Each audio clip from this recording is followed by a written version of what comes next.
Hello and welcome to the video for Thursday, August 27th for animation.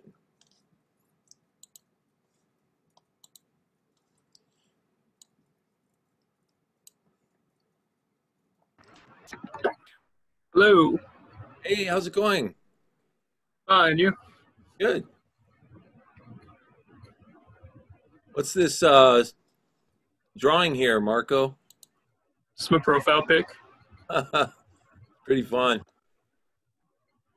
Looks like an acid flashback I had once. What up, dudes?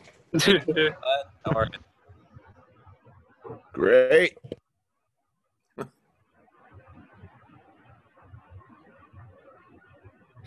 Well, hello and welcome. Good morning, Luna. I am going to start up the attendance sheet so I can do that while you guys are jumping in to the class. Okay, pima.edu. Boom.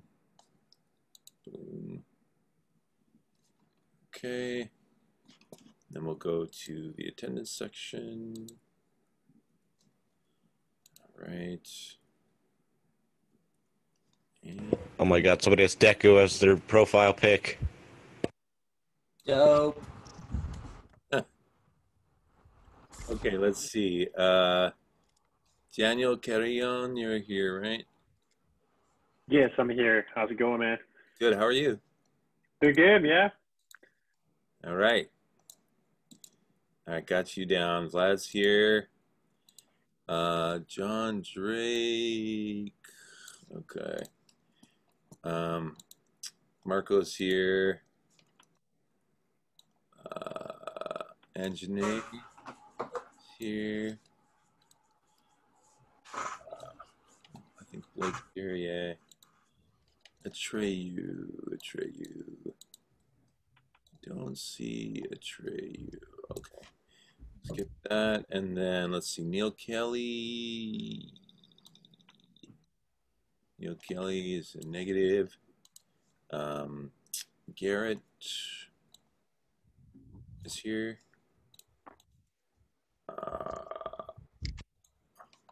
Zach is here. Yo. Luna's here. Hi, Zach. Rachel's here. Let's see. Is Zion Hello. here? Yeah, Zion's here. Daniel Pineda. Oh yeah, I'm here. And let's see. Hugo is here. And Bill. Rockwell. Victoria. And let's see. Diane. I don't think Diane's here. Okay. All right. Cool. You guys doing all right? Yeah, bro. Yeah. Now, what is this, Vlad? What is this a picture of on your profile? It's a commission of a D&D character that my friend made for me. Oh, like there's the D&D character, and then there's a dragon on the other side. It's one of my D&D characters. They're the same person. Oh, okay. So your D&D character is a dragon and a guy. Yes, a lot of Dex story lore that will take too long to get through.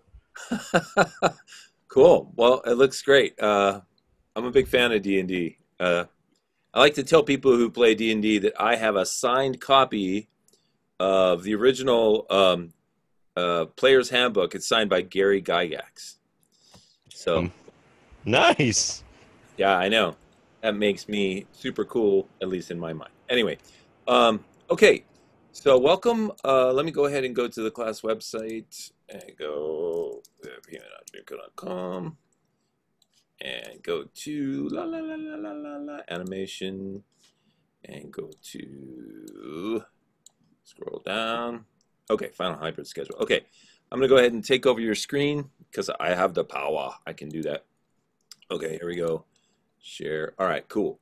So let me open up the participants so I can see people coming in late and the chat so I can talk to people who don't have microphones. Okay, so All right, so I did put together the final hybrid schedule, which is going to tell you guys when you're coming into school physically, and then you're going to come once every 2 weeks physically, and then the other 3 times you'll just come virtually. And so let me click on this and launch it. It's on the class website, so you guys can download it. And let me show you what the dealio is. So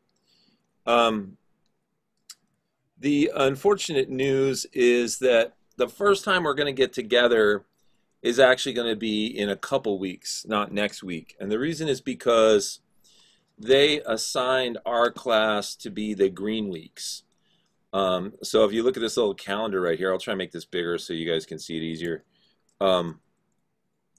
So this is where we are right now, the 27th. And so next week is going to be the start of in-person classes every other week. But this week, the 31st, the yellow classes are going to meet.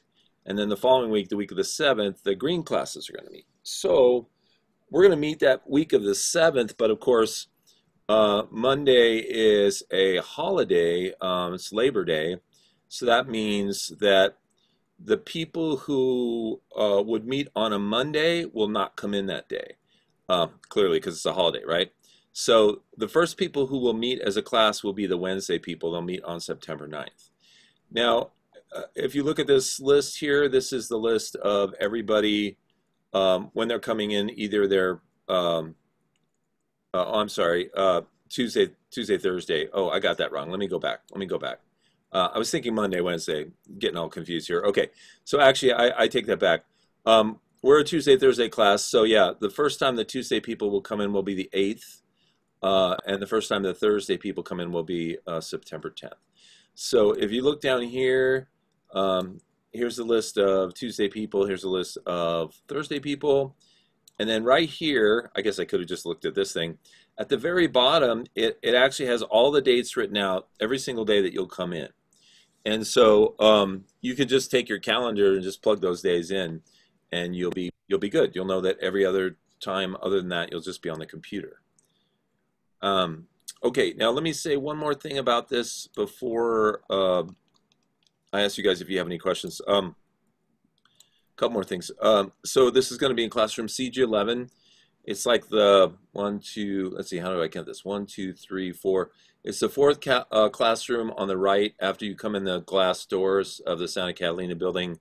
It's right past the stairway that goes up to the first floor. And what I wanted to tell you guys was, of course, they're going to be. You ever go to like a restaurant or anything like that nowadays, and like they take your temperature and stuff like that? They're going to be doing that. They're going to have people at tables in front of Pima. They're going to take your temperature. They're going to make sure you have a mask. If you don't have a mask, they're going to give you one. They're recommending gloves, but like disposable gloves, but that's entirely up to you.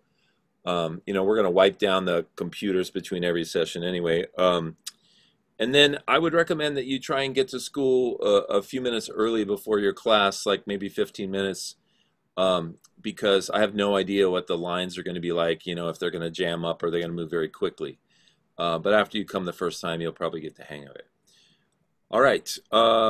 Questions? Is that the Windows class or the Mac computer class? That is the Windows class. Okay. Cool. Yeah, JD, that's the same class you were in last time. Yeah, I was just making sure. Yeah. And the good news is, we have Cintiqs in that classroom. So, I know it's a pain in the butt to get in your car, drive down to Pima, go through the line to get in and everything. But the real reward is we have really what I think is the best way to draw digitally. The most beautiful computers in the world for digital drawing are the Cintiqs, and we have a classroom full of those. So that'll be the benefit to that. Now, I got an X pen. I like it better because it doesn't screw like with your hand and works with the pen. yeah, right. It's good. Now, one of the unfortunate side effects of us having to wait a couple weeks to meet is that that would mean that you guys potentially couldn't get the drawing tablets that I can check out to you until that week of the 7th. Now, if you're okay with that, we can just deal with it. It means that the week of the 7th, you guys can just come in and use the Cintiqs in that classroom. But on that day, you can check out the drawing tablets and take them home. If you're okay with that, we'll just deal with it. If not, if you want to try and make arrangements to get a drawing tablet from me next week, they won't. This is going to sound strange, but they won't let you into the school if you're not, scheduled to be in there. But I can always come out front and just, hand you a drawing tablet and just check it out to you at a specific time, because I'm going to be at the school at specific times anyway. So, and I don't mind doing that. So if you are of a mind to get a drawing tablet next week, just tell me or email me, and we'll figure something out. And if you're okay with waiting, then we'll just do it the week of the 7th. Okay? Sounds good. Yeah. All right. Cool. All right. Any other questions about this? All right. Let me go back to the class website. Okay. Okay. So I'm going to go up. We didn't get to talk about a couple of things on Monday that I put on the list, so I want to talk about those real quick. So I'm going to click on this link here called Character Drawing Issues. Now, this is an article that came out a while ago, or this page, I guess, was published a while ago. But I thought it was pretty interesting, and I thought I'd share this with you and see maybe what you guys think about it.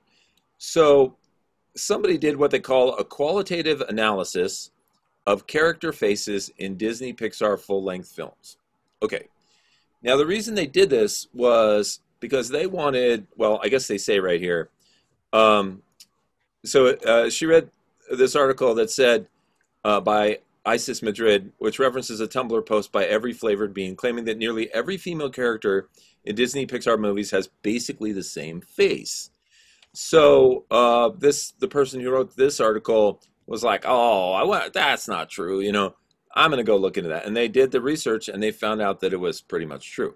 So here are like some of the films that they researched, Disney Pixar films. And then, here's the example. So basically, in a nutshell, what they discovered was that male heads in Pixar are a variety of different shapes, right? But female heads are always the same shape. They're always this sort of, round, maybe sort of ending in sort of an almond point or whatever head. So there we have two characters from The Incredibles. Let's see. Following characters were drawn from Monsters, Inc. And if you look at, it's pretty funny actually, in sort of a twisted way, but if you look at all the female characters, they're all just the same face, and you can look at all the male characters and they're all these different, types of faces. So anyway, the point of this, okay, and then they also did a little research on how many females were portrayed in each of these. So, and you can take away from this information whatever you want. One of the things I take away from it is that, obviously we need to be more aware of this type of thing, and we need to make a greater effort to diversify the representation of females in animation. First of all, to make them more present, and second, to change the faces so they're not all the same one. So anyway, you guys can check this out on your own. Let me see if there's anything else interesting here. Oh yeah, here we go. Here's where they, if you watch the animation, they show all the, I guess all the guys are on the left and all the females are on the right, and there is some diversity in the females there, but it's still pretty much very similar. Okay, but anyway, you guys get the idea. So I just want to ask your opinion about this. What do you guys think? You think this is true? Do you have any opinions? No real opinion, just I mean, it's kind of it does look the same. Okay, yeah. But, Maybe it's just like a bias. or that's like the easiest way to do it. For drawing, it's like if you can draw something that looks good, do you really want to go out of your style if it's going to look bad? Yeah, I guess I think it has to do with like the way that drawings of females in animation have, were sort of stereotyped early on in the Disney years. If you look at all the Disney princesses, they all kind of look the same. And I think that has kind of continued into the modern day. And of course, as people become more aware of this stuff, then they can make changes to it. So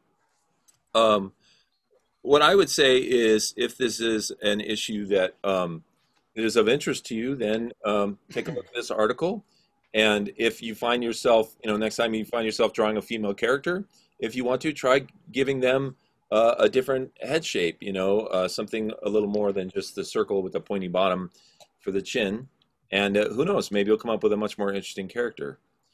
Okay, so that's that article. All right, let's see. The next thing I wanted to do was, we're going to talk a little bit about backgrounds today, and I wanted to show you this video.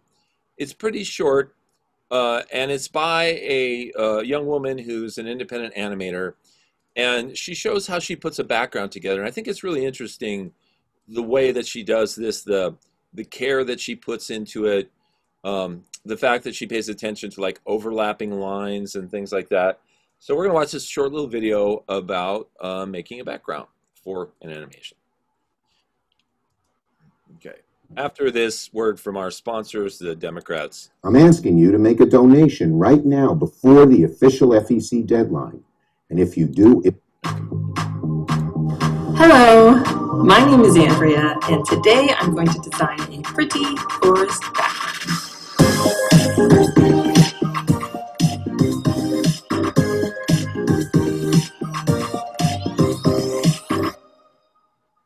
So I've been working on this animation. It stars a fox, and I started storyboarding, and literally I got 2 scenes in and I stopped, and I was like, I need to draw this background.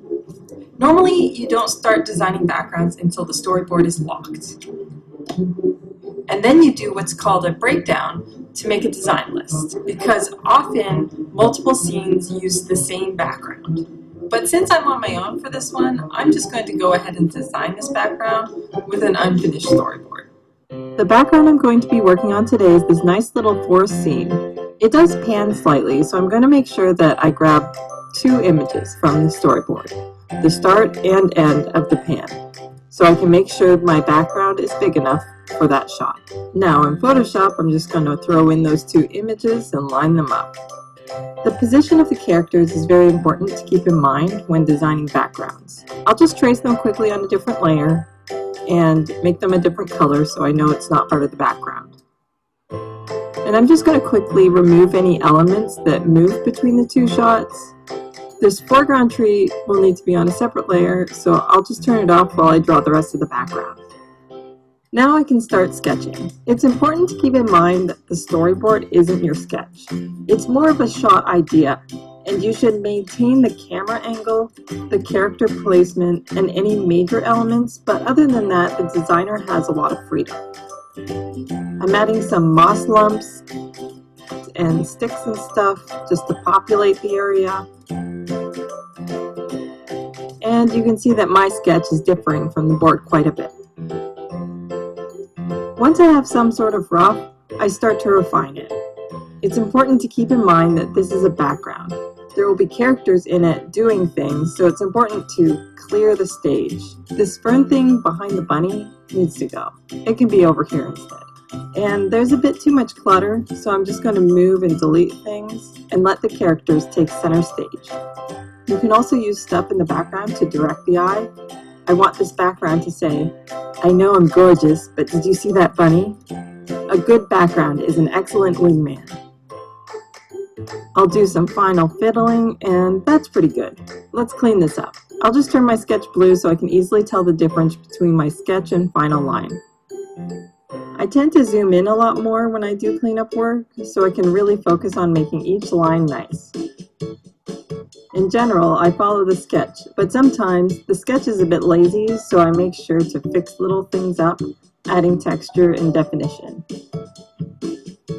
It is slower and more tedious than the sketch, but it's actually kind of relaxing. While I'm doing the cleanup, let me just go on a quick tangent about tangents. See what I did there? Tangents are what it's called when a foreground element and a background element are touching. Well, not actually touching in space, but it looks like they're touching from the angle. Tangents draw unwanted attention away from the subjects in a weird optical illusion sort of way. It's good to also watch out for some other weird interactions between the foreground and background.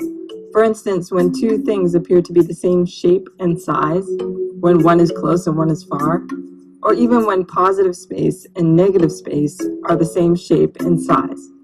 Even if they are unrelated elements, they draw our attention. Our brains are trying to figure out why they look so similar. Tangents are generally easy to fix. You can just move one or both of the things creating the tangent so they overlap or are just not touching. Another thing to avoid is having many lines intersect at the same point, making a sort of starburst, or when things line up weirdly vertically. When I'm working on the final line, I try to watch out for any of these weird interactions, shifting things slightly whenever I notice them.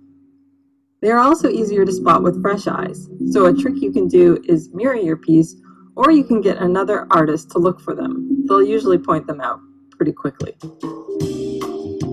While you're inking, it's good to make sure to separate any of your major planes onto separate layers. Most importantly, anything that parallaxes or goes in front of the characters.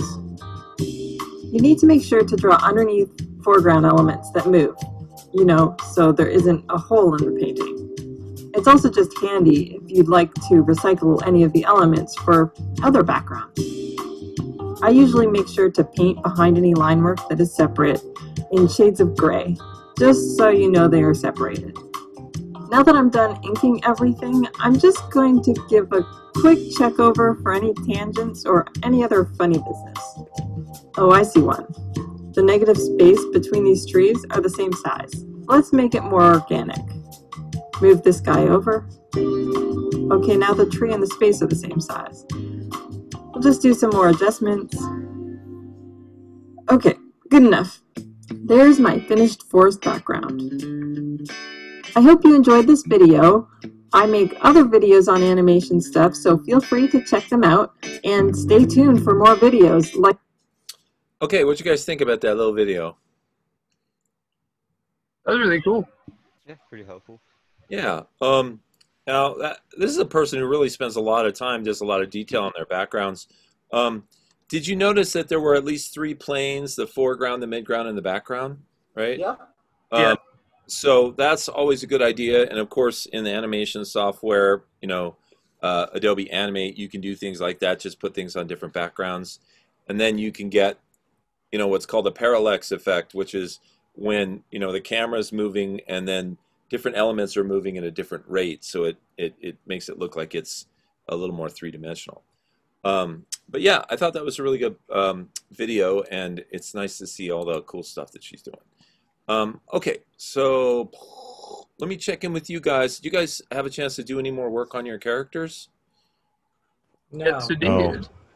Yes, no, maybe. Yeah, I worked on mine last night. Okay, I know that it's hard during the week. It's a little easier on the weekend. I heard a bunch of responses, a no, maybe yes. Is there somebody who said yes, they did do some work on their character? Yeah, me. Okay, that's you, Marco? Yeah. Okay, so can I bring that up? Is that in the folder? Yeah. All right, cool. All right. I have to go through my 7 billion tabs. I'm trying to set a record for the most tabs. I think I'm pretty much have one. Okay, let's see. So...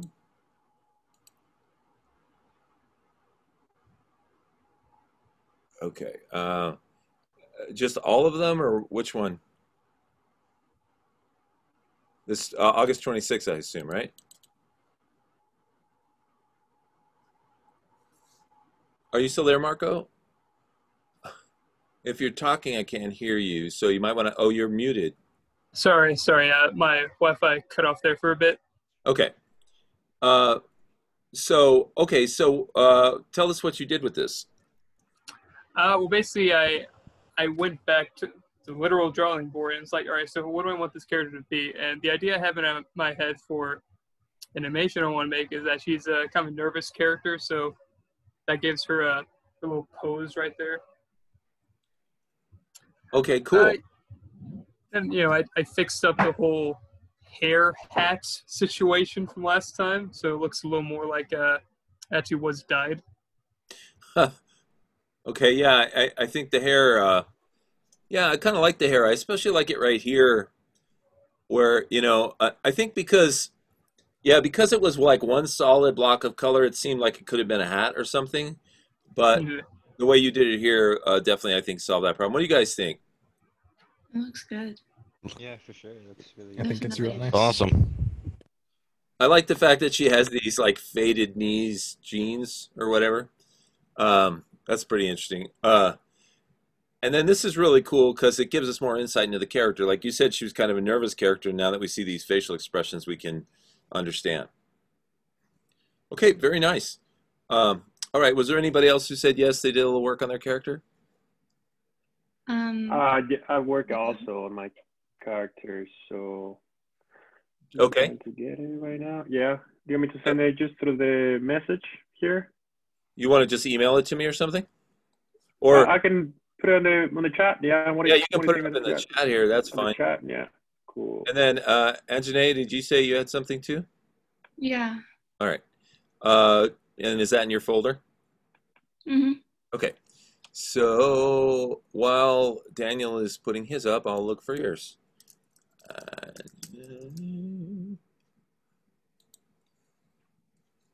Okay. Okay, so here is Daniel's.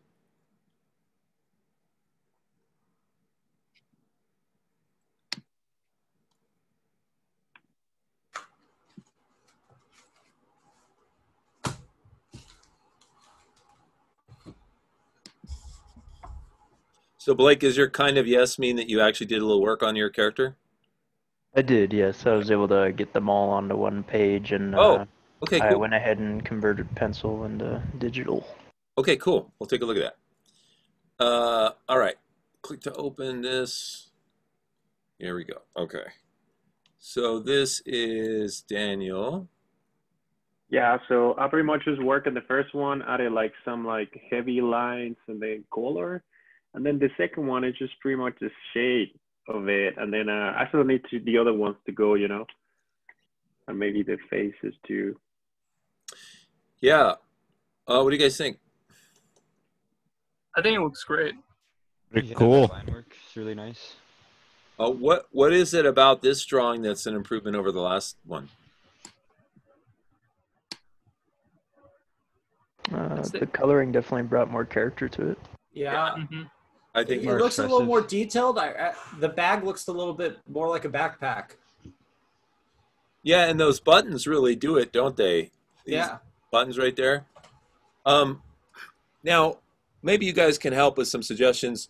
Remember how we were talking about silhouettes, and we did that little exercise about silhouettes and trying to see, if we could add something that would make somebody stand out. So what could he do with this character from a silhouette perspective? What aspects of this character's personality might he want to emphasize? Maybe backpack. Daniel Pineda, do you want to go ahead? Yeah, maybe like emphasize like one of his accessories more, like his backpack or his hoodie or the shoes or. Yeah. Okay, and then somebody else was going to say something? Did somebody else have an idea? Okay, well, I agree with Daniel. Like, the first thing I thought of was the backpack. Like, have you guys ever gone to school and, like, your backpack was, like, especially in, like, elementary school or high school, have you ever gone to school and, like, your backpack was just, like, loaded up with books and it was, like, 60 pounds, or you know what I mean? You guys experience that? Yeah, I do. No. Yeah, I remember those days. Yeah, it was like.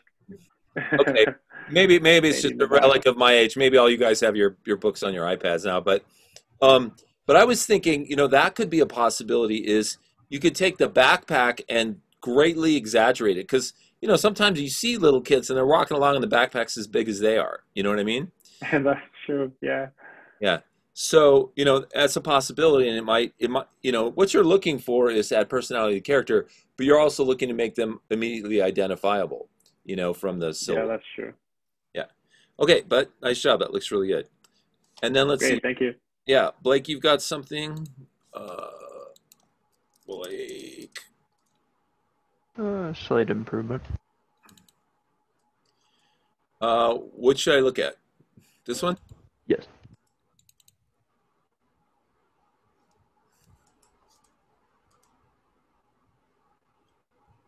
All right. So the bottom ones look a lot more consistent. What do you guys think?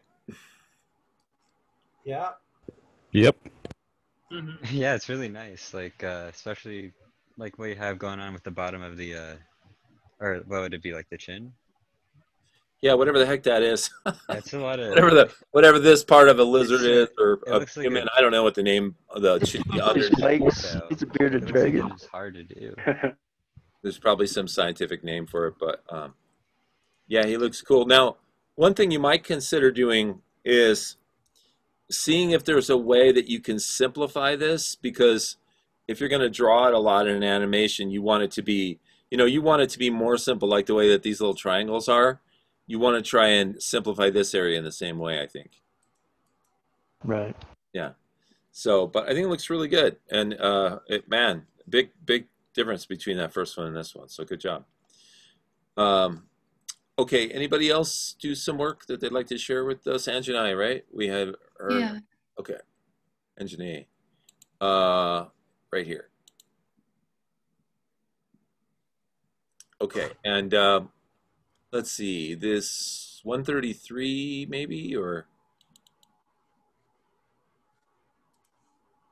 okay, and then we have this one. Oh wow, okay.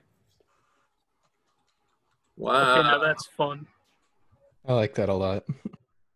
I wanted to do acid now. Yeah, since I chose a character to do a 4-round, that was a character that stuck with me for a long time. So I knew the style and I didn't want to change it. So I just decided to make an entirely different character just to play with for this class. Wow. This mushroom is really great. Thank you. So how do you pronounce the name? Cicero. Cicero, yeah. I that's how I pronounce it too, but I heard somewhere that the way it was actually pronounced was Kikero.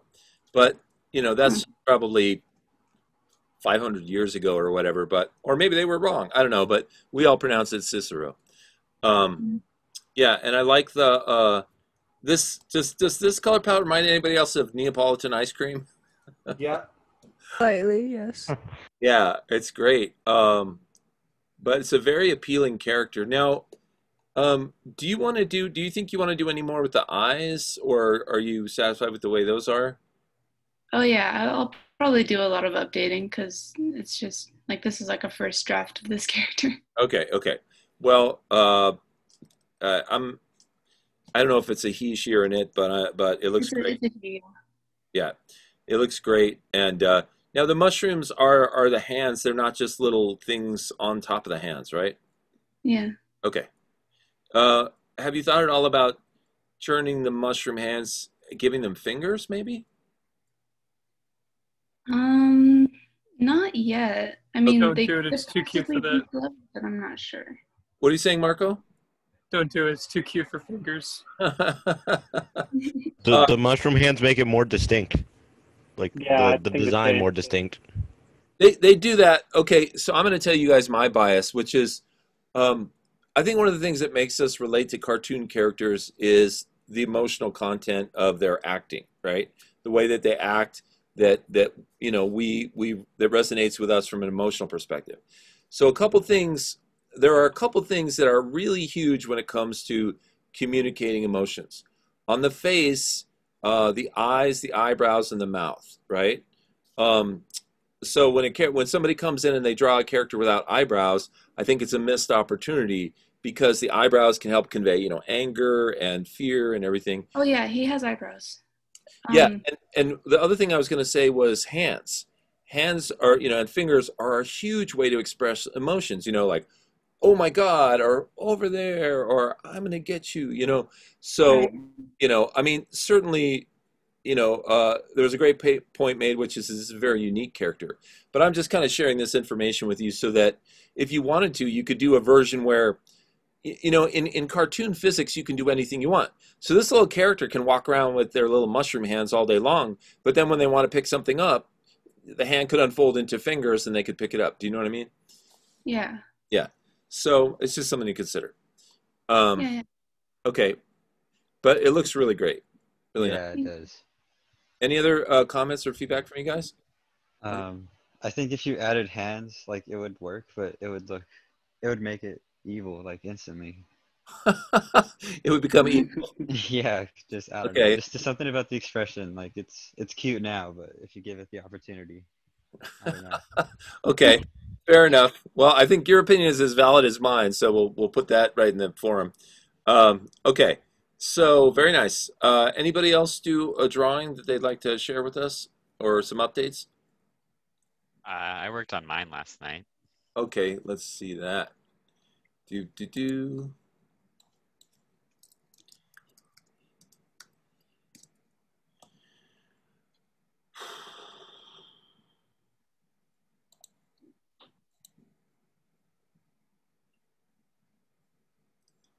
Okay, 9:07 a.m.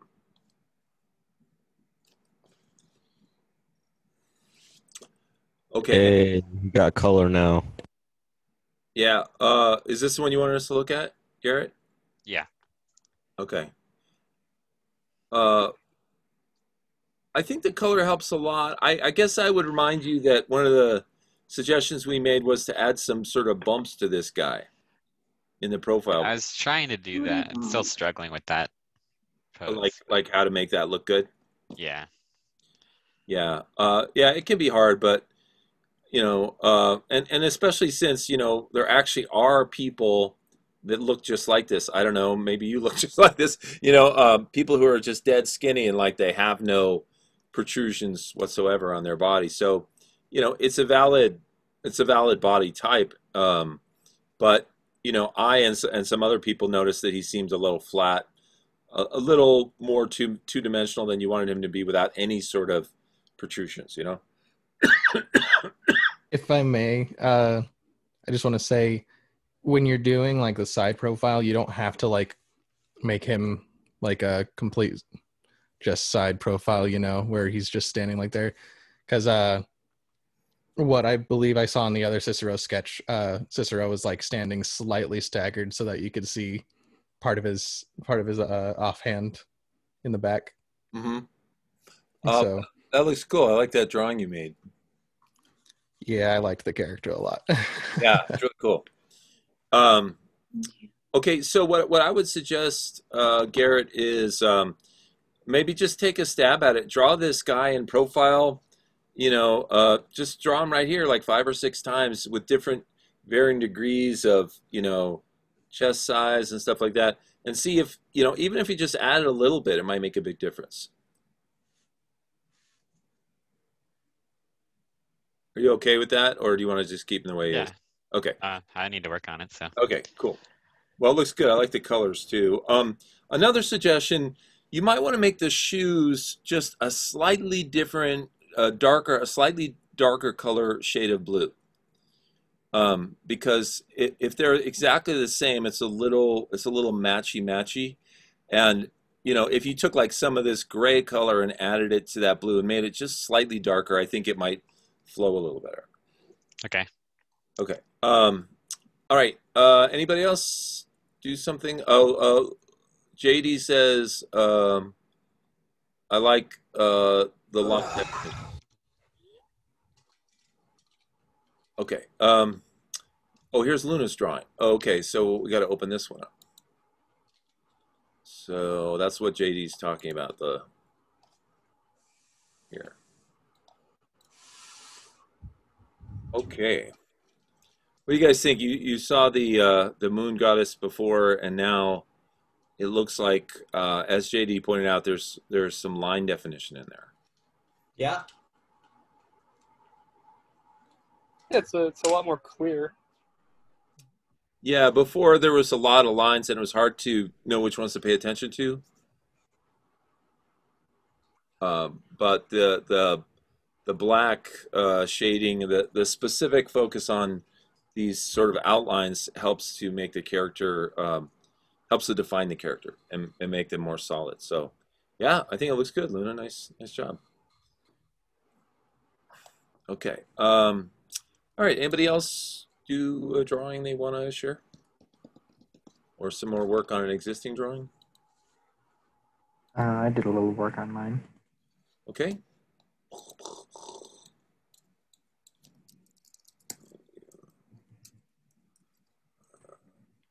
Maybe it's this one.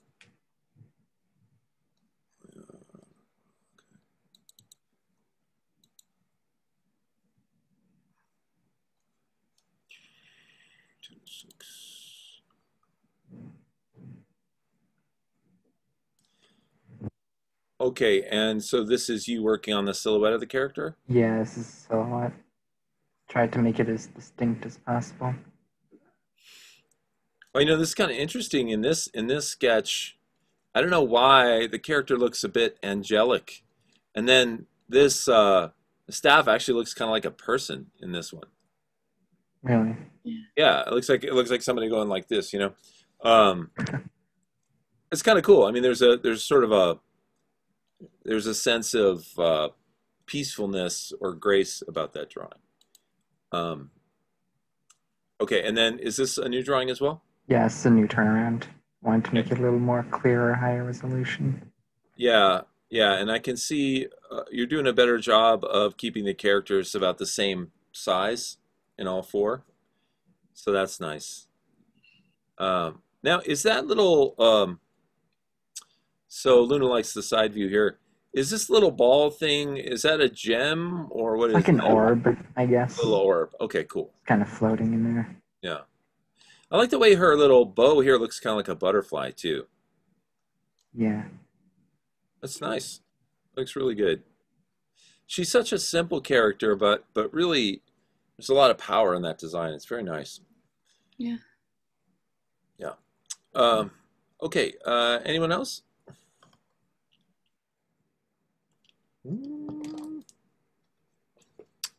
Okay. So let me go back to the class website here. Oh, I'll just type it in. It's easier than going through all 37 tabs. Okay, animation. And then back to this. Okay, Okay, so one of the things we're going to do in this class is we're going to watch a series of animation videos that follow something called the 12 Principles of Animation. And the 12 Principles of Animation were developed by a couple of Disney animators, and they spelled them out in a book they released about, working at Disney. And a student of animation decided to take these 12 principles and turn them into videos, animated videos, and put them up on YouTube and use it as a way to instruct people on how animation works, these 12 key principles. So we're going to be watching these, and then of course when everybody has access to drawing tablets and stuff like that, we'll start following along and doing the exercises with them. But for right now, I thought I'd just go ahead and show you this first video called Squash and Stretch. So let's click on this and let's go there and check this bad boy out.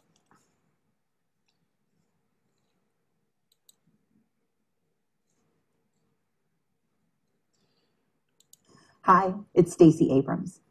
There is a huge fundraising deadline coming up for Senate Democrats. Hey guys, so I decided to make a video series dedicated to the 12 principles of animation, as described by the legendary animators Frank Thomas and Ollie Johnston. So the first principle is squash and stretch. This is the principle that animated objects will get longer or flatter to emphasize their speed, momentum, weight, and mass. Here's a bouncing ball that has squash and stretch.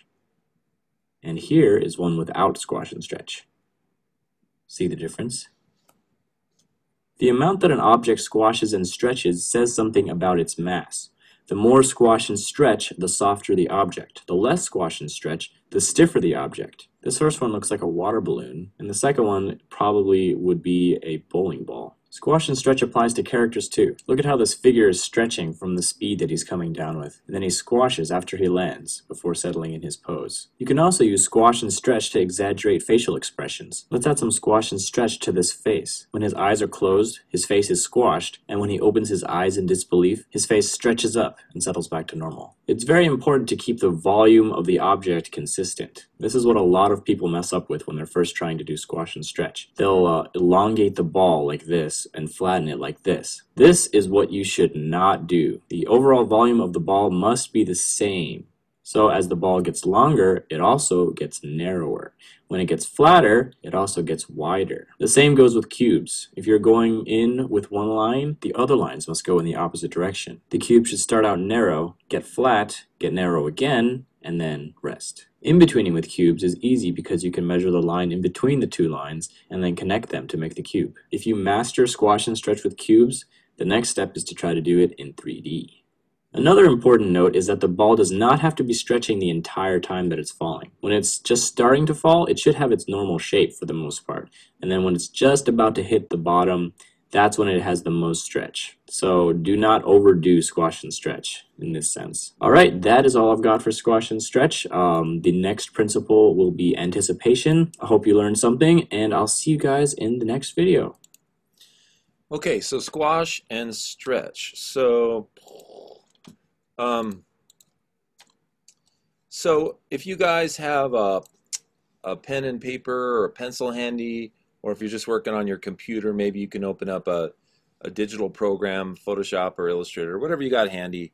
But let's just demo together this principle of squash and stretch so it gets a little more clear in our mind. So I'm in Adobe Illustrator because if I make a vector shape like this, like a circle, it's easy for me to squash and stretch it in this program. So, you know, but you can do this by hand. You can just draw circles and stuff like that. So, you know, one of the things that makes characters more realistic and more relatable is when physics are applied to them in the animation. And so physics being applied to this ball would be gravity. So, you know, the ball might start out straight like this, you know, as a round ball. And then you could draw a second one. And on that second one, you could start to stretch it a little bit. I'm going to take this and angle it like this because it'll be a little easier for me to do my stretching. So you can draw a second ball and start to stretch it a little bit, and then take, you know, make another ball, stretch it, you know, slightly more. And you also want to think about, you know, the path that the ball is going to follow. In fact, you know, you could do this it's easy in digital programs because you can do it on a separate layer, which I'm going to do as soon as I can grab this damn program. Okay, so there we go, and we make a second layer. Boom. And now you could take this layer and you could, you know, grab like a brush tool or something like that, and you could just say, okay, I know that I want my ball, let's see,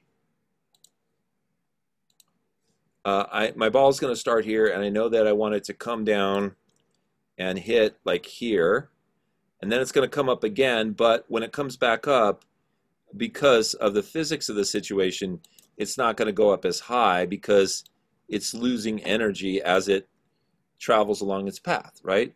So you could draw the path that the ball is going to follow on a separate layer, and that could be helpful to you. You could even take it and you could lower the transparency of that layer so that it's not so distracting. Well, theoretically.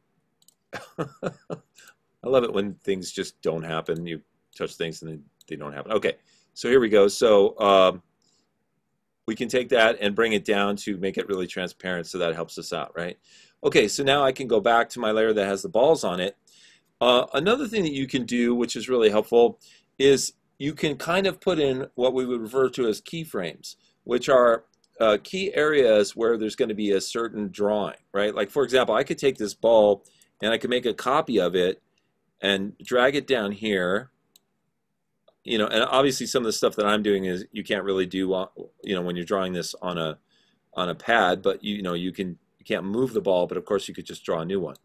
Now, we know that this principle that's being discussed is called squash and stretch. It's the first principle of the 12 principles of animation. So I'm going to write it up here and make it a little bigger.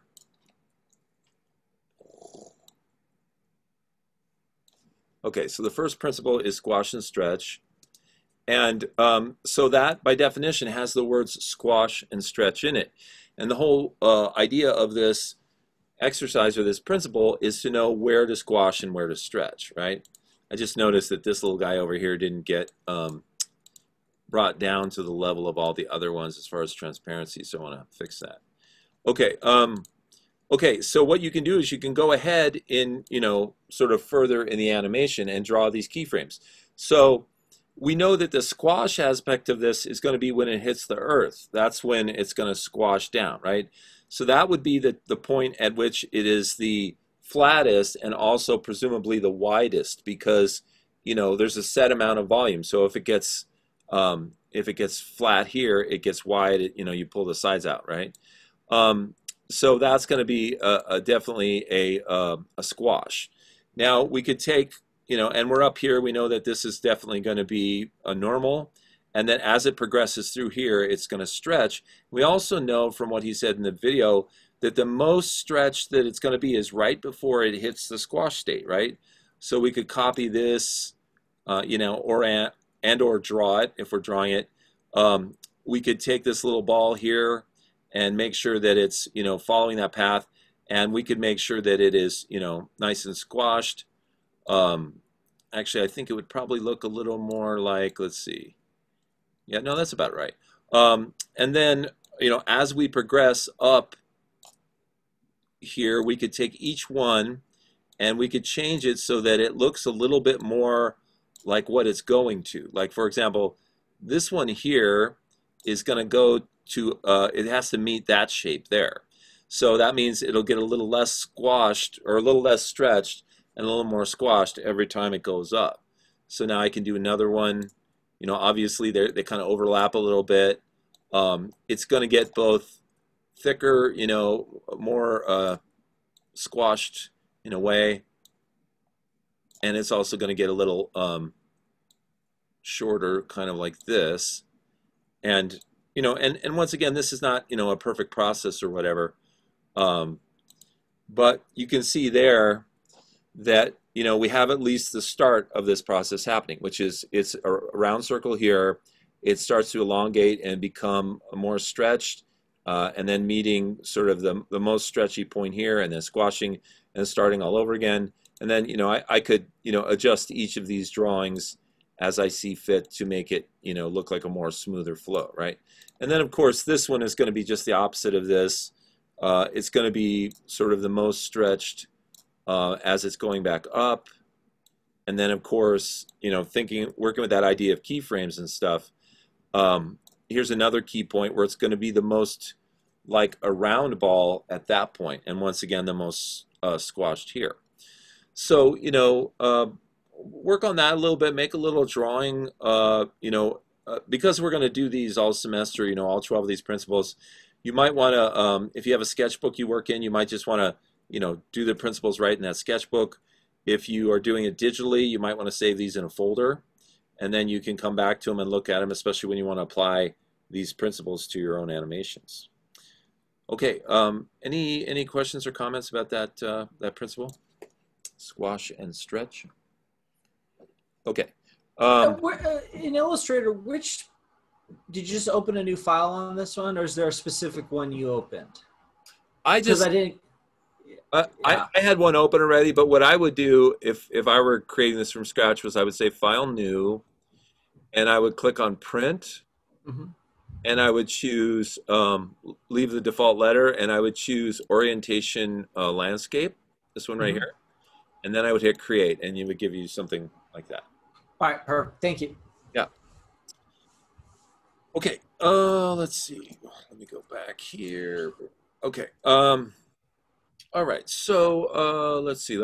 Okay, so we've been talking for close to an hour now. So what I like to do is give you guys a break so you can get something to drink and stuff like that. So why don't we take a little 10-minute break? It's about 11:10 right now, so we'll come back at 11:20, and we'll move on to talking about the next thing, which is we're gonna talk some more about backgrounds. Okay? All right. Sounds good. Okay.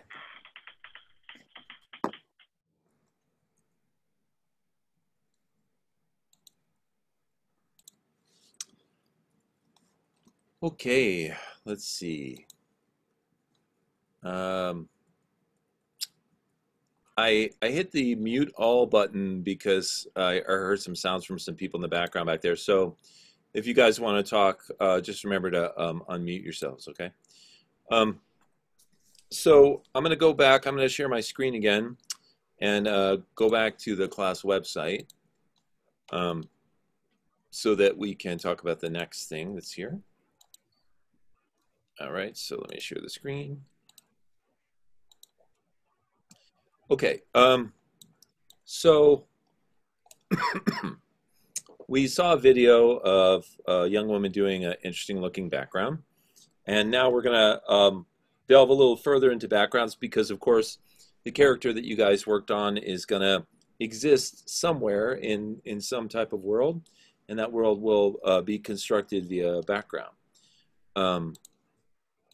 Okay, so the first thing I want to talk about here is this link I have on the website. It's called How to Do 1, 2, and 3-Point Perspective. Now, as we look at these different things, I'm going to go into a program like Photoshop or Illustrator or something and demonstrate stuff. So if you guys have programs that you like to use open and you can open those up and do the demos along with me, that's great. If not, you can just do them on paper, whatever works for you. So let's go here first and look at this article about doing 1, 2, and 3-point perspective.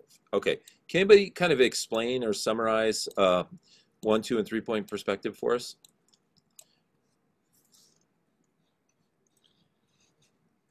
Zach, you're probably muted if you're muted right now.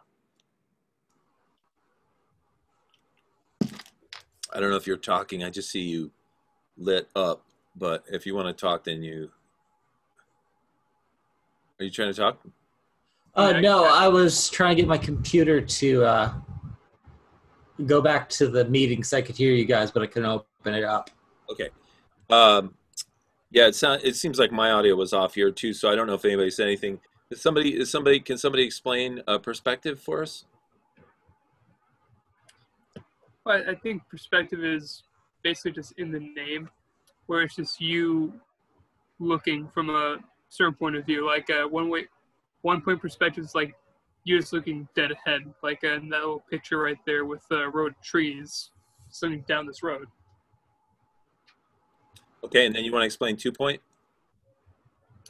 2-point is where when you're seeing I guess one of the angles of something, like that one building in New York. I forget what it's called. Flatiron Building? Yeah, the Flatiron Building. That's a good example where there's two different ending points to that, or horizon line points, whatever. I forget what they're called. Okay. Vanishing points. Vanishing points, that's it. Yeah. And so this is an example of 2-point perspective because if you drew some lines on it, you would have a vanishing point over here and you would have one over here, and you see two different angles, right? Yeah. And then in the 1-point, we draw a vanishing point right here, and all the lines head towards that, and they kind of converge and they vanish at that point, which is why it's called a vanishing point. Now, what about a 3-point perspective? How would you explain that? Well, I guess from this picture, it would be more of a third-person point of view of something where there's 3 vanishing points. Yeah. Yeah, so, if we look at this last picture and we think, okay, there's a vanishing point over here and there was one over here and we saw these two angles, you could think, okay, there's a vanishing point here, there's a vanishing point here, but there's also one up here somewhere. So not only do we see the two side angles of the building, we also see the top of the structure.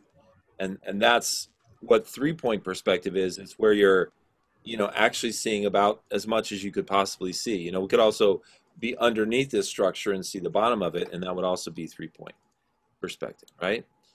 So, so let's go into a program, or like I said, if you have a pad and pencil ready, you can do that there. And let's talk about what this might look like if we wanted to do, 1, 2, and 3-point perspective. Okay. Okay. So if we want to do 1-point perspective, it helps to be on a computer here because you can do these straight lines. But you can also just draw sort of wiggly straight lines by hand or use a ruler or something like that. But if we want to do a 1-point perspective, it's good to have a vanishing point. And so I think what I'll do is I'll just use this whole page for each one of these examples and then just add a new layer, right? So, so what you would do to make any sort of perspective drawing is you would first make a point. It's going to be hard for me. I think I'll just do it with a little circle here. That way it's easy for you guys to see. Okay, there we go. So you make a point which is going to be your vanishing point. We're going to work with 1-point perspective here, right? And it also helps to draw like a light line that intersects with that point. And that point, or that line, is called what? The horizon line? Yes, that's called the horizon line. So that's literally where the edge of the earth meets the sky. It's called the horizon, right? And that's where, when you're looking at something from 1-point perspective, that is where the vanishing point is located, right? Now, once again, it's easy for me because I'm on a computer. If you guys are drawing this by hand, it's not so easy. But I can do things like I can just grab and drag guidelines over here. Like I can bring another guideline over which shows, just where the intersection is of two lines at that point. And that's going to make it easier for me to see when I draw other lines. So let's say that we wanted to create something kind of like that first drawing, which is a road, which is, vanishing down to a vanishing point, and then some objects on either side. And those objects can be trees, they can be buildings, or whatever. So, okay, so the first thing, oh, sorry, I accidentally started a program here. So the first thing we can do, I'm going to grab my line tool here in Illustrator, and I'm simply going to start somewhere and just drag a line, just draw a line down towards that vanishing point, right? Now, the key here is symmetry, especially in all these, perspective exercises. You want the lines on the left and the lines on the right to be symmetrical. You want them to be the same angle. You want them to be the same length and things like that. So once again, it's easy for me on the computer. I can just hold down my Option key and click on this and drag it over. It'll make a copy. And then in Illustrator, I can double click here and tell it to flip it over a vertical line, and it will do just that for me. So now I can take this line and I can, hold my Shift key down and put it right where it's supposed to go. And now I've got my start on my 1-point perspective, right? Now, granted, if this angle's too steep or something like that, if the lines are too close, you could do something like, you could grab the end of this line. You could say, well, I really want to, I want it to be, sort of wider at the beginning here and then vanish a little later. You can drag this point out, and then of course you'd have to make a copy of this and put it over here, or just do it all by eye if you're drawing it, right? But anyway, so that's, that's going to be the edges of the road, right? Then I can click on a line and I can start in the center here, and I can, hold my Shift key down and I can go towards the center. And at this point, I probably don't need my guidelines anymore because I have my vanishing point there, and everything, goes to the vanishing point, right? Now, I'm probably going to have a horizon in my drawing, so I might as well just draw that. It's not going to hurt me to do that. And then once again, I can get rid of my my guidelines here. Now, it's not my little lines aren't perfectly hitting on that little dot, but that's okay. It's it's about the just the idea of constructing this, right? Now, if I wanted to, I could do some sketching. I could say, you know, back here, there's going to be some little, you know, there's going to be some mountains that are going to be back here. And, you know, that's going to help me sort of visualize that, right?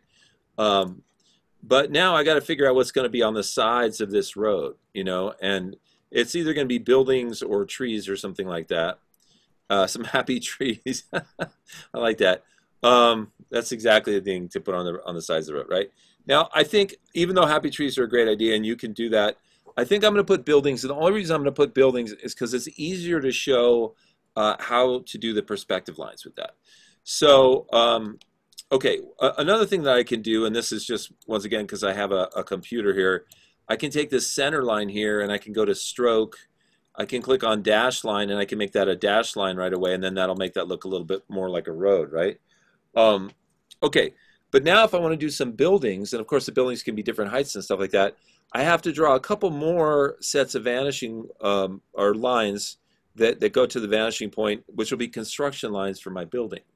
So, you know, if I click here and I drag out, say, you know, and once again, I'm just kind of, I'm just doing this by eye, so I'm just kind of making things up.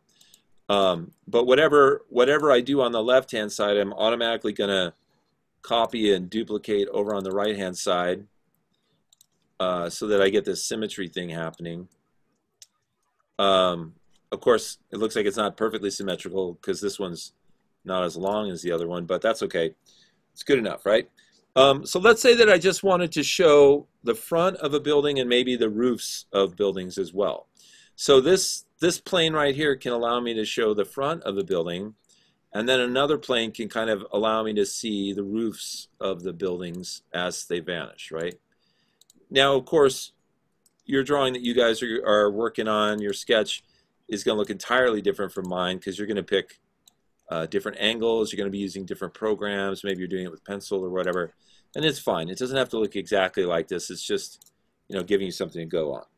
Okay, now, straight lines are how we construct buildings in a scenario like this. So, for example, you can once again click on something like your line tool. You come down here to, you know, the bottom of your drawing. In my case, I'm going to hold down my Shift key and click, and that's going to allow me to drag a straight line up, right? And I can go a little further down, click and hold my Shift key again, and that's going to allow me to draw a straight line. Now, these can be outlining the front of a building, and then where they intersect with this construction line, I can click and hold my Shift key down and drag my line tool over to the left, and now I'm, you know, producing sort of the roof of the building just from that. Now, you know, I can do the same thing over here. Sometimes it's interesting to make the objects on either side be, you know, different sizes, because that's a little more realistic too. So maybe my buildings over here, I'll start them at a slightly different place, right? So I'll start drawing here. Once again, I'm going to go up to the line, and then I'm going to, let's see, I'm going to click off of that and click on my tool again so it'll let me start over, and then go there like this, right? And you know, these lines aren't perfectly synced up with that. That's okay. I can make it work kind of like that, I think is how it should look. Anyway, so now, you know, maybe I've defined this first building on either side, and they're different sizes, right? Now, if I want to define a second building, but I want it to be a little lower than the first, all I have to do is draw another line down towards the vanishing point, which is going to serve as the guideline for the roof. So I'm going to make a little building here that's a little lower than the first one. So I can click here and drag this out, right? And this is going to be the roof of the new building, or it's going to be the guideline which is going to help us draw the roof. Then I can click here and drag over, right? And then just go to here. And, you know, now when I go in, I guess I could do it right now just to demonstrate this, but when I cut these, when I erase these or cut them or whatever, these particular lines, this one, let's see. Sometimes you have to cut them in weird places to get them to work with Illustrator, yeah. Kind of a pain actually, but okay. Hopefully it gave me the ability to remove that. Let's see where this is. Yeah, okay. All right, and I can click on this one and just bring it down a little bit, right? And then, you know, if this building, so the front of this building looks okay, I can also, you know, if I want to, I can start deleting some of these other construction lines so that my buildings start to appear, you know, out of the blue here, right? But, you know, you see this building right here, it's lower, so it probably wouldn't hit the same line here at the back. You would probably pull yet another construction line from the vanishing point to sort of show where this building is ending, you know.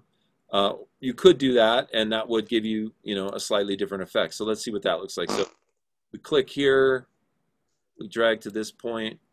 Now I can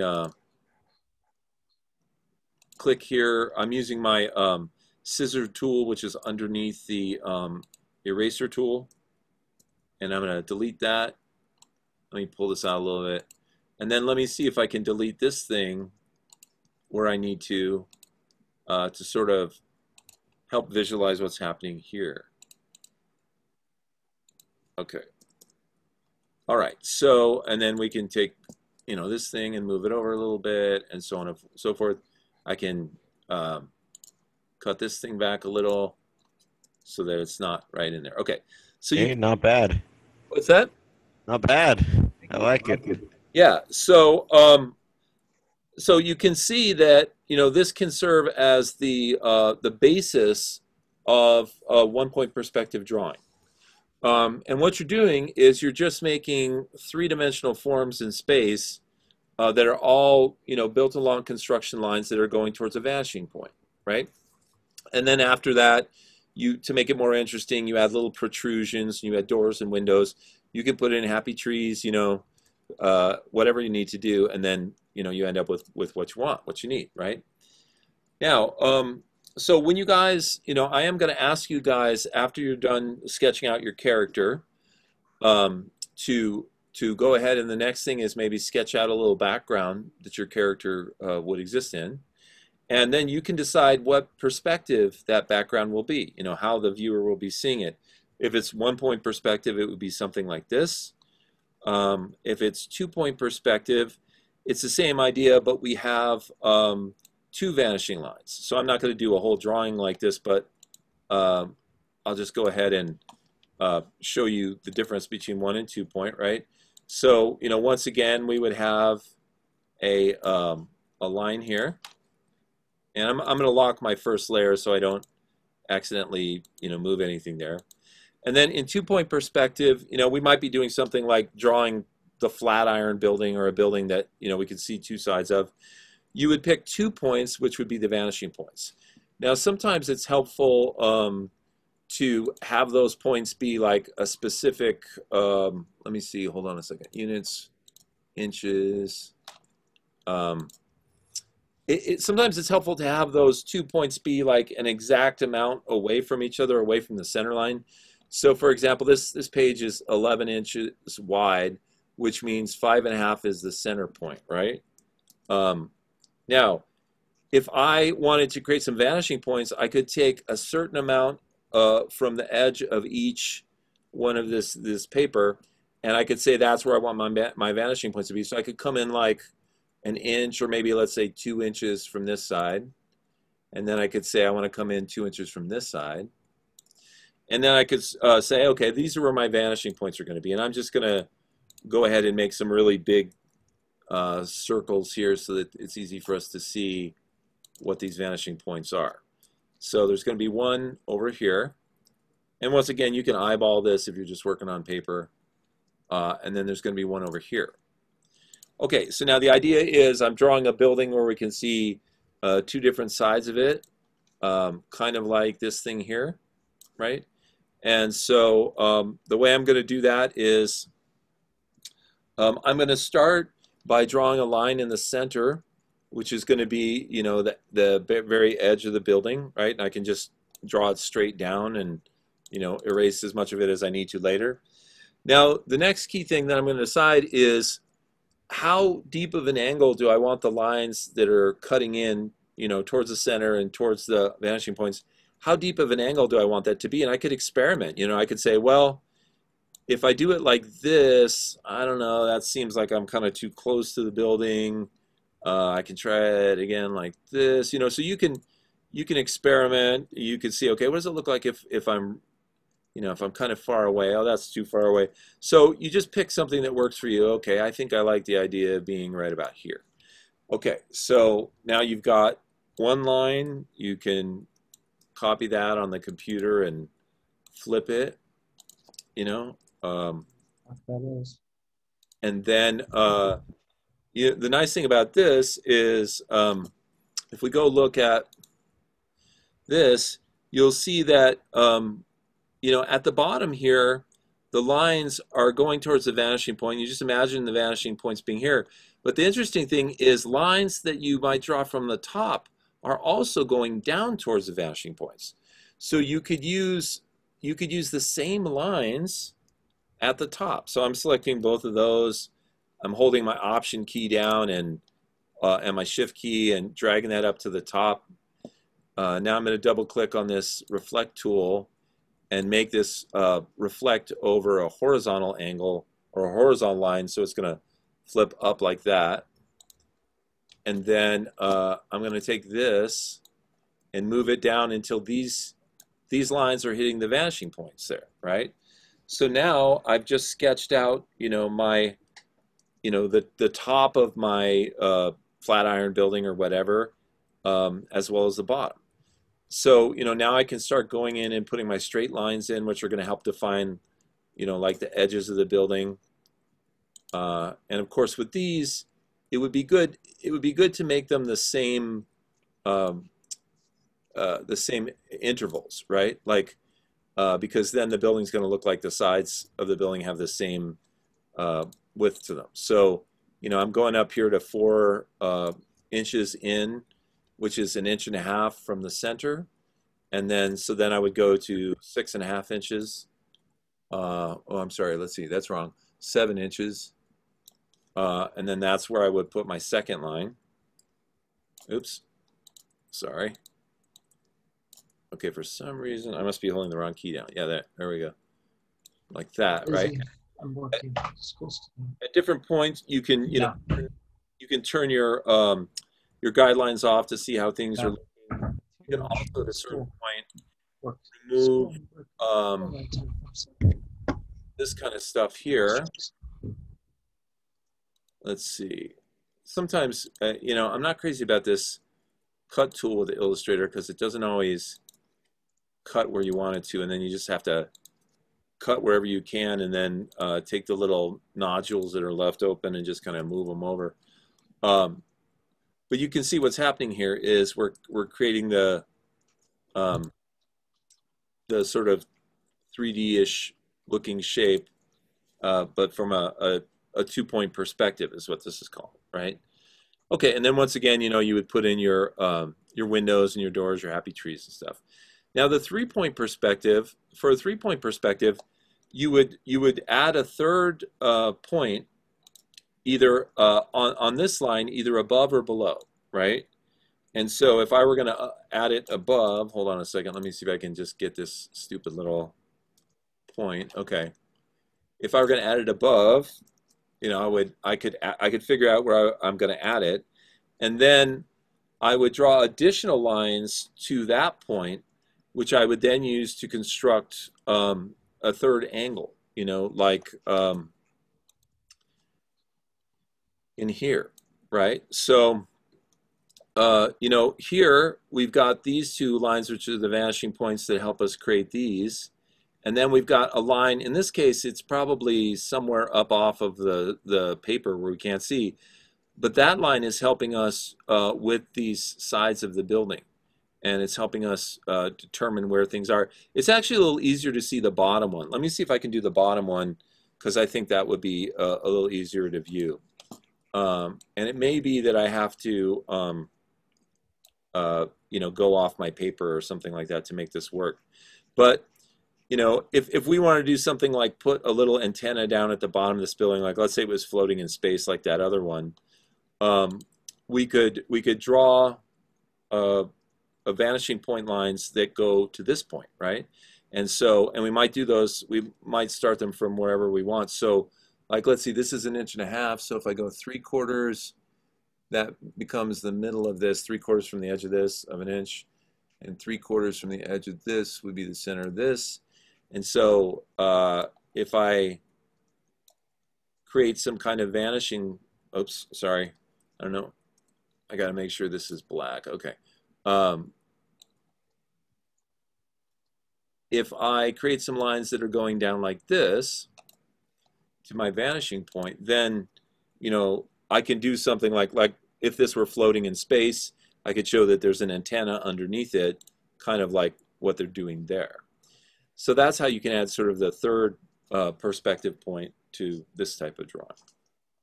Okay, any questions or comments from you guys about this stuff?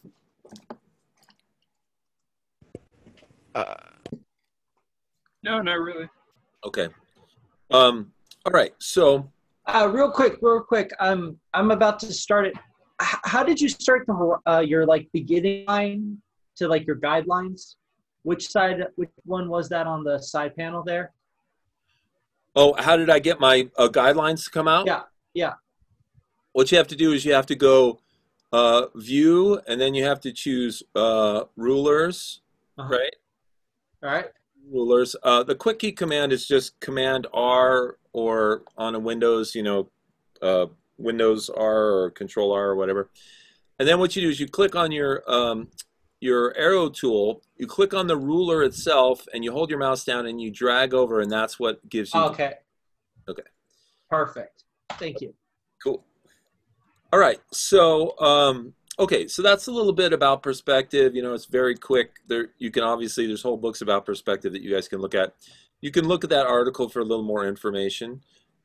Now, the next thing I wanted to do was go here and talk about background layout, and just show you some examples, right?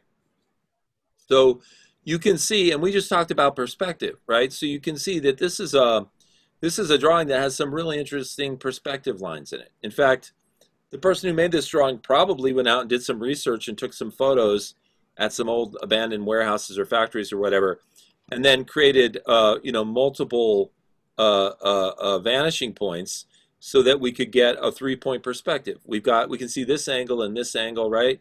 So, and we can see that these things are heading up, you know, at a certain angle as well. Like we can see this happening. So it looks like a very 3-point perspective drawing. Now here's one that's just very flat. It's very straight on, right? Here's another one, you know, it's black and white, but it's the perspective that's really making this interesting. Here's a nice one. This is a drawing from the Ghost Bride. It was a 1920s type of house. And here's some cool drawings. Let me see if I can make this a little bigger. Looks like it didn't want to get much bigger. Okay, there we go. So on the left, you have the original drawing, and then on the right, you have the finished colored version. And you can see how the color has added so much more depth and emotion, you know, by making everything dark, except for, you know, the circle of light here, and then that light shines on the wagon and everything. You know, you get the sense that these guys are in this sort of bleak environment, and the only real warmth is being generated down here where they are. And so it's really powerful. Okay, now in a second, we're going to come back to this drawing right here. But let me go ahead and, in fact, I'm going to copy this image. And then let me go back and show you 2 more things, and then we'll go back to that picture there. So this is one more article that talks about doing backgrounds. And in this article, they talk about one method for doing backgrounds is to first create the background in what's called grayscale. And, you know, that video that we saw at the beginning of the class where she, you know, she made the drawing and then she put certain areas of it in gray.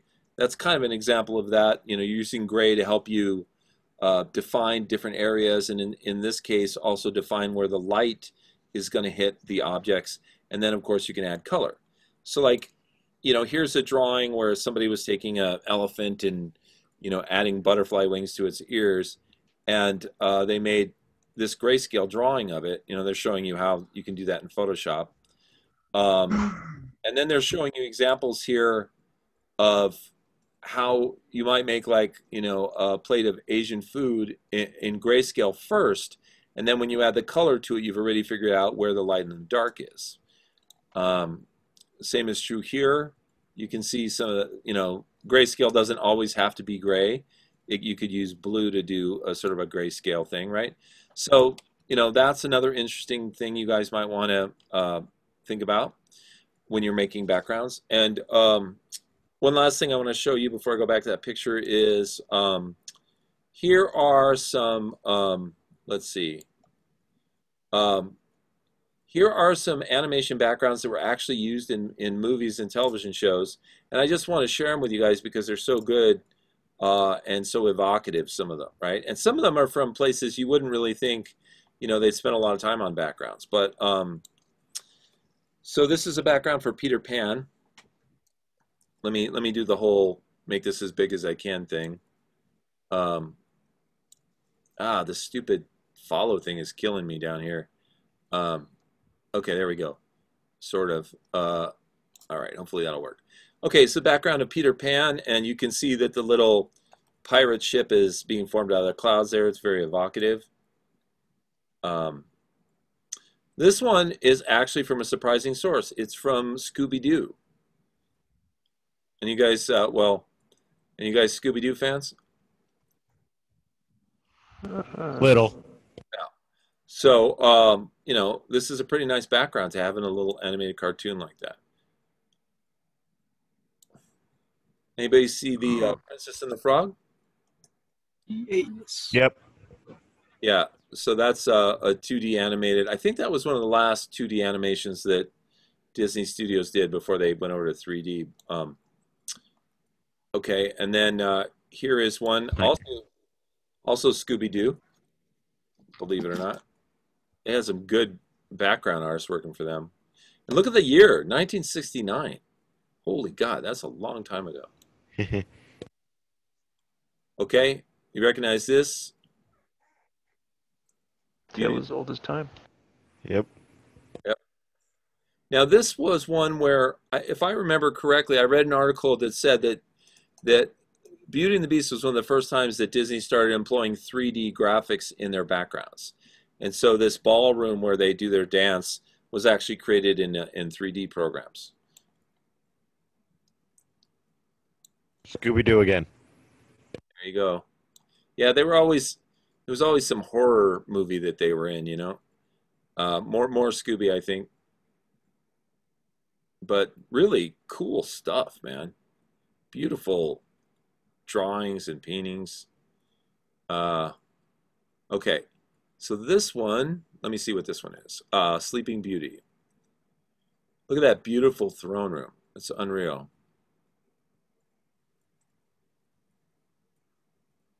What perspectives are these? This is Sleeping Beauty. So some of these scenes. Yeah. Oh, I think he was asking if it's a 1, 2, or 3 point perspective. Oh, I'm sorry. What perspective are they? Right.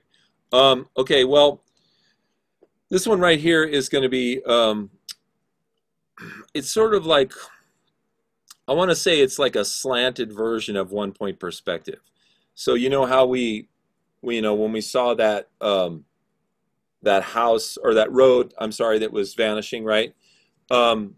This still looks like a 1 point perspective to me, but the vanishing point would be right here. In fact, you can see these lines, and if you imagine these lines continuing, where they all intersect is the vanishing point for this, right? And so I guess this is a good point, which is to say, you know, 1 point perspective doesn't mean it has to be right in front of you. That a point could move over to the right or left, and it could be sort of a slanted 1 point perspective, right? So the trick is when you're looking at something to figure out whether it's 1 or 2 point perspective, the thing you should ask yourself is, can you see two different sides, right, of something? And in this case, this is definitely 2 point perspective because we can see both the front and the side of the staircase, right? This one looks like it's 1 point perspective because we're just looking straight on. And then what do you think this one on the bottom is? 3? Yeah, I would say 3, because you can see 2 sides, and you can also see, you can imagine that there would be a third point up here, which is where the lines would vanish to for things like the chimney, right? Okay, and then 1 point perspective again there. Okay, so what's this from? Flintstones. Flintstones, yay. Flintstones was ahead of its time, man. It's just a cool looking futuristic retro rock city, you know? Let's see, I think that's more Flintstones. Just cool looking stuff. I like this evil scientist on this castle here. Yeah. This is from Bugs Bunny. Just Bugs Bunny, not even Looney Tunes. Yeah, exactly. Oh wait, that's the one with that big red one. What, the Bugs Bunny episode or the Princess? Yeah, the Bugs Bunny episode. I think that's the one that has that big red monster. Oh yeah, I think I remember that. Okay, so here we have Princess and the Frog again. Beautiful illustration here. Oh, damn, that looks pretty. Yeah, it's just gorgeous, huh? Wow, look at this. I mean, just stunning, you know? Oh, this one's Scooby-Doo again, because you can see Daphne down there. God damn, someone died. Yeah. Wow, but I mean, I swear to you, I got to go back and rewatch the Scooby-Doo cartoons because, I mean, I think this artwork is just amazing. Somebody was showing is the Johnny Quest from this era. There was a lot of good background drawings for that. Yeah, the gosh, I can't remember, but it was like a big thing about it, which was like had all of this stuff for the drawings of Johnny Quest. Okay, yeah, maybe you can share some of that with us next time. I'd love to see some of that. Okay, I don't think there's, well, okay, so I think I'm going to stop here because, you know, I'm only like halfway down the page. It's gorgeous, and we could just spend all day on this, but, you know, it's just, it's very inspirational to me to see this beautiful work that people did. Okay, so, okay, great, that's all of it. So now what I want to do, those of you who are working on a computer can try a little exercise here, and those of you that aren't, you could just try, you know, doing something like this in the real world, either on a piece of paper or something like that. But if you're on a computer, you can go to the class website and click on this link that says Animation Background Layout, and scroll down until you see the house, which is the Ghost Bride house, and right-click on it and copy that image. And then, you know, go into a program like Photoshop or something and paste that image in. And then see if you can add some color to this using a color palette and make the scene look a certain way. Now, like I said, you know, if you're at home, you could just, you know, drawing on a drawing pad or something, you could just emulate this drawing or draw anything you want, and if you have some colors, you can just make a little color palette. But the thing that I want to share with you is that there are a couple of resources for color palettes that we can use. One of them is the Adobe Color Wheel.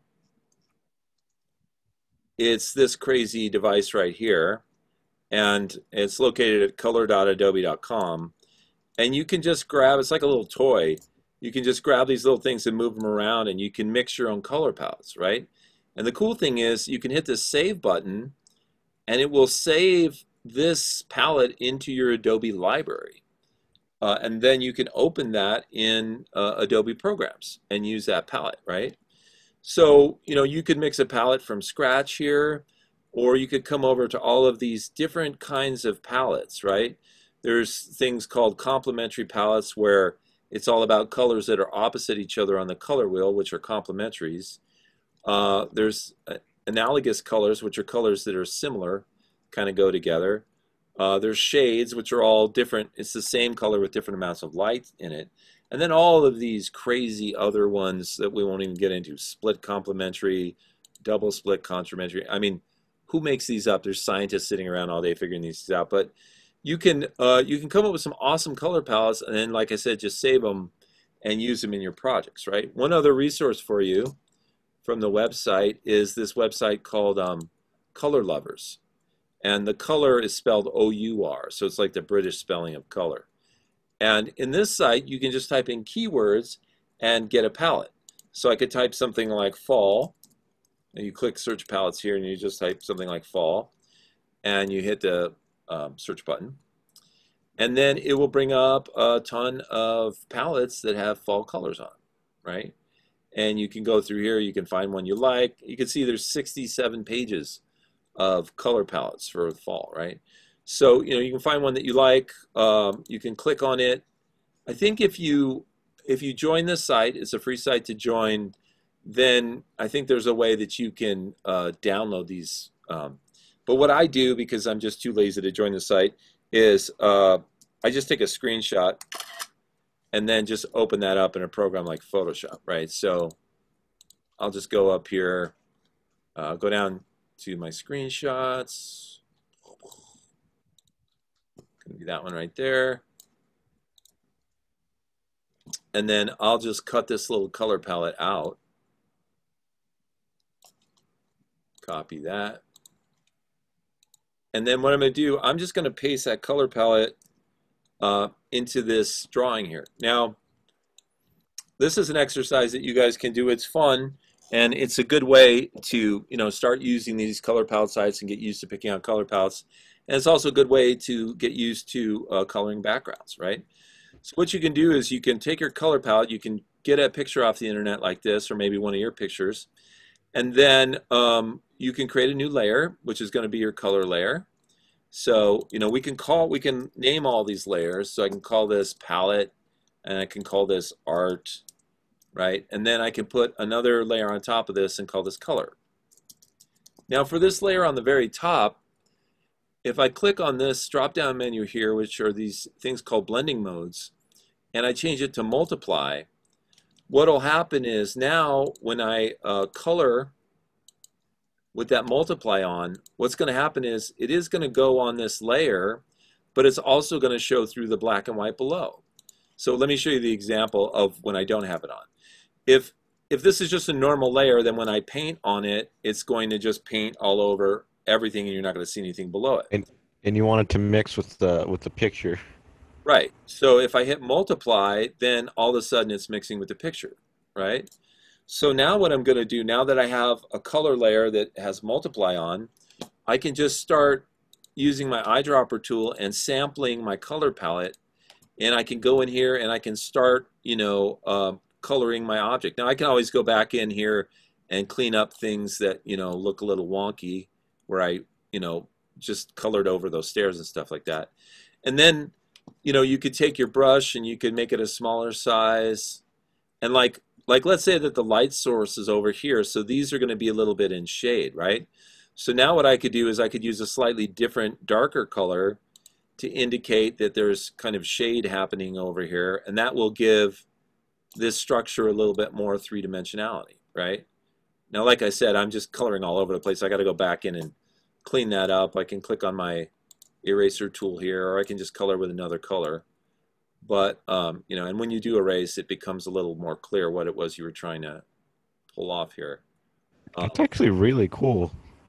Yeah, it's really awesome. And so, you know, I would encourage you guys to try this. I'll give you some time now to work with this. If you're on a computer, which we all are, right?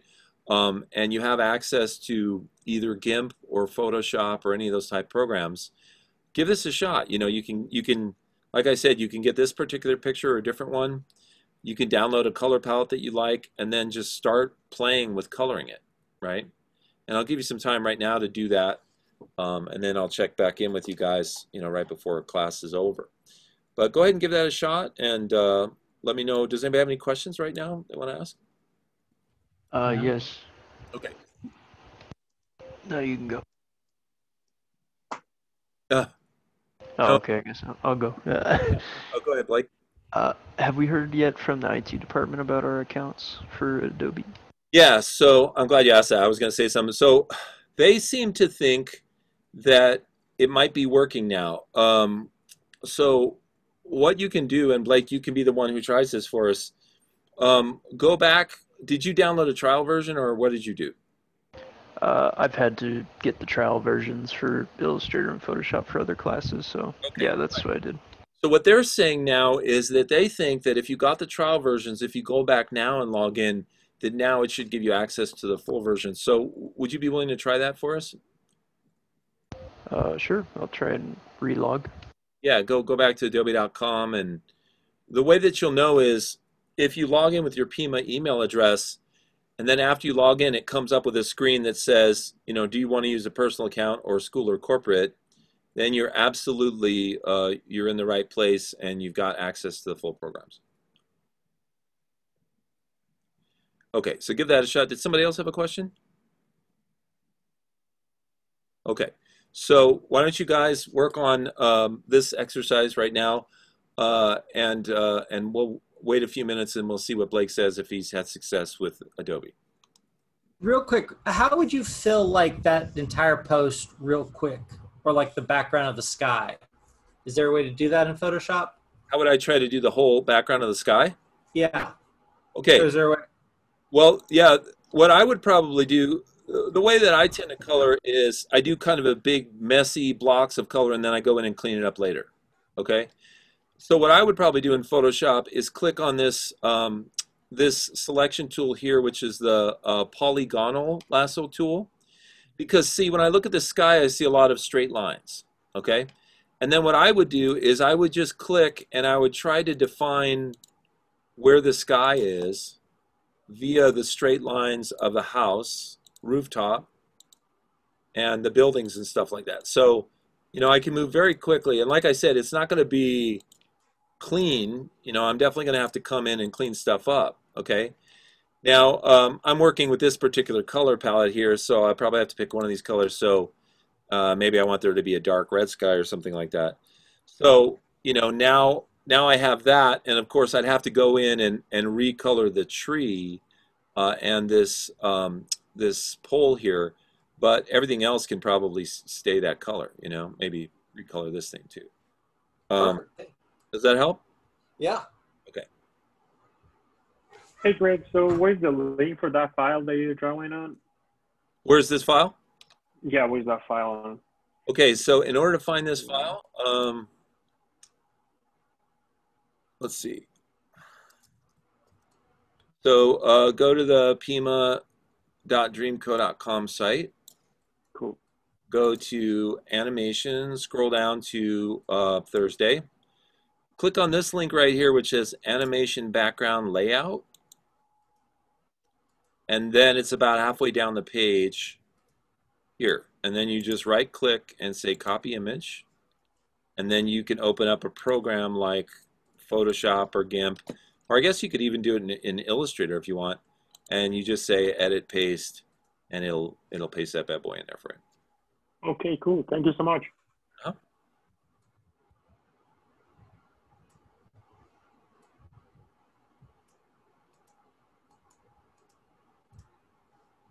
I'm downloading a image thing like Photoshop.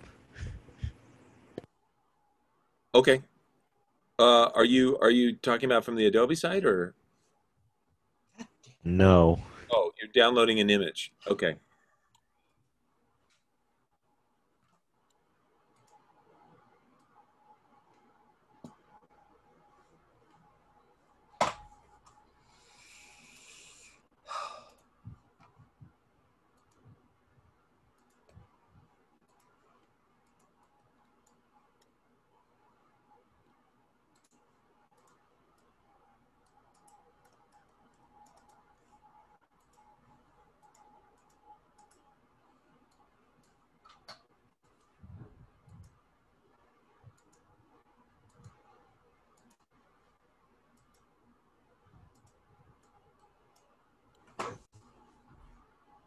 Okay, I'm gonna stop sharing my screen so that you guys can use your full screens.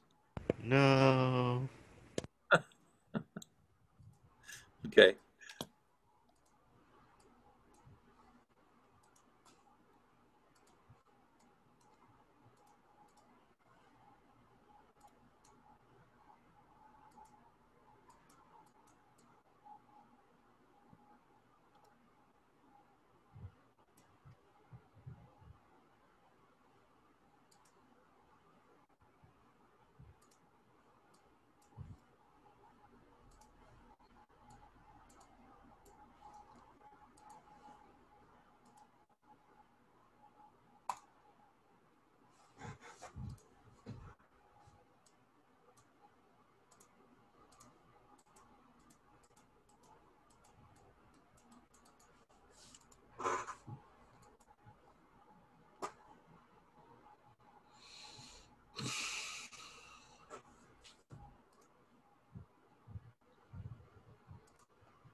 So I think I'm going to share my screen just for a second to show you what I'm doing with this picture here, and then I'll jump out again so you guys can continue your work. But so what I did, I used my handy dandy polygonal lasso tool, and I just started selecting big sections of things.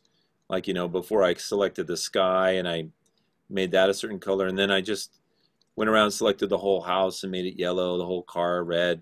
I made both this background building and the fence this sort of greenish brown color.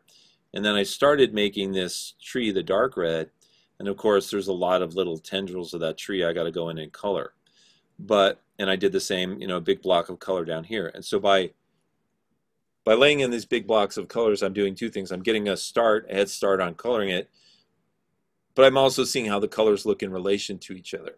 You know, which colors I want to be in the foreground, which would be this area, the midground, and then the background. And then, of course, you can experiment and flip colors around. And what's nice is you can click on something like your magic wand, and if you click down here, you're going to get all the orange because it's all connected. And so if you say, well, you know, I really want to see what that orange looks like as this green color, you can click on that and then just fill it with the green and see what that looks like. So everybody has their own method to working. I like to do this, you know, large blocks of colors and then narrow down, maybe switch some colors around at that point until I think that the colors are sort of in the right place, and then go narrow down and do the detail work. Okay, I will give you your screens back now.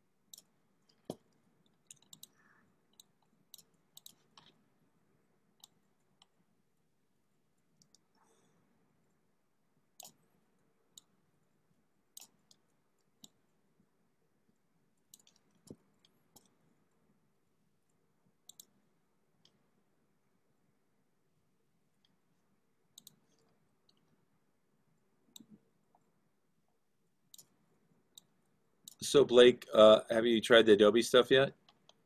I'm currently attempting it and hit a snag because I forgot my password. Oh, got it. So I'm just trying to jump through some hoops to reset that. Okay.